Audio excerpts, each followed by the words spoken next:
and you're being made to act the part of Hiram in a ritual drama. And you're led around the lodge by a conductor, and you're stopped, and you're accosted by a ruffian, Jew below. Remember the three Jews? Here's where they come into play. He grabs the guy by the lapel, as rough as possible, and he says, "Give me the secrets of a master mason." And Hiram says, "I cannot." The idea is here that the temple is nearly done. These guys are fellow craft, and they've been promised that when the temple is done, they will receive the secrets of a master mason so they can go and travel in the foreign countries and work and receive master's wages. So they are trying to get these from Hiram, and he says this is a most improper way to ask for these secrets. They can only be given in the presence of three: Solomon, king of Israel, Hiram, king of Tyre, and myself. And the guy says, "Give me the secrets of a master mason or I'll take your life." And Hiram says, "I cannot, I will not." And then he strikes him, but Hiram manages to escape. And he's dragged further around the lodge to the senior warden station, where he's stopped again. And the guy goes through the same thing with him a second time. And then he manages to escape him, and he's dragged further, and ultimately he's stopped by Jubileum. And Jubileum asks him for the secrets of a master mason, and he says, "I cannot, I will not," and he says, "Then die." And they smack the candidate on the head with a setting maul. It's made out of rubber. And they've got some guys behind him that are holding this kind of trampoline-like thing. And they knock him head over heels into this trampoline, and he's supposed to be dead. Then they go around the lodge, and they bury him, because they're trying to conceal the fact that they just murdered the Grand Master. So they bury him in the rubble of the temple, and what that means practically is that they take him to a corner of the lodge, and they dump a bunch of kindling wood on him.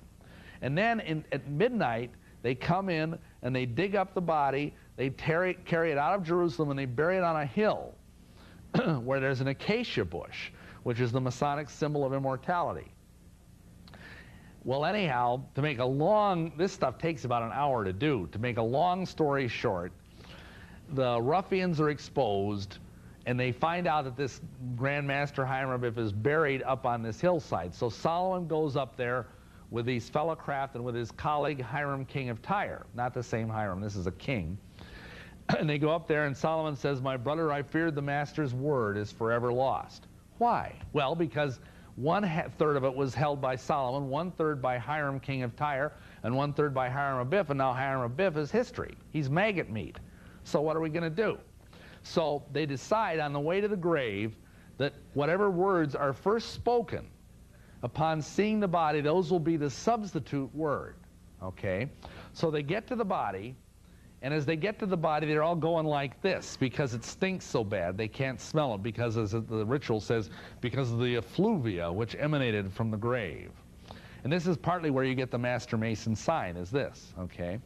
So Solomon says, "Okay, let's try and raise the body with the grip of an entered apprentice." So they try to do that, but unfortunately the flesh cleaves from the bones, and they can't raise the body. So, okay, let's try fellow craft grip.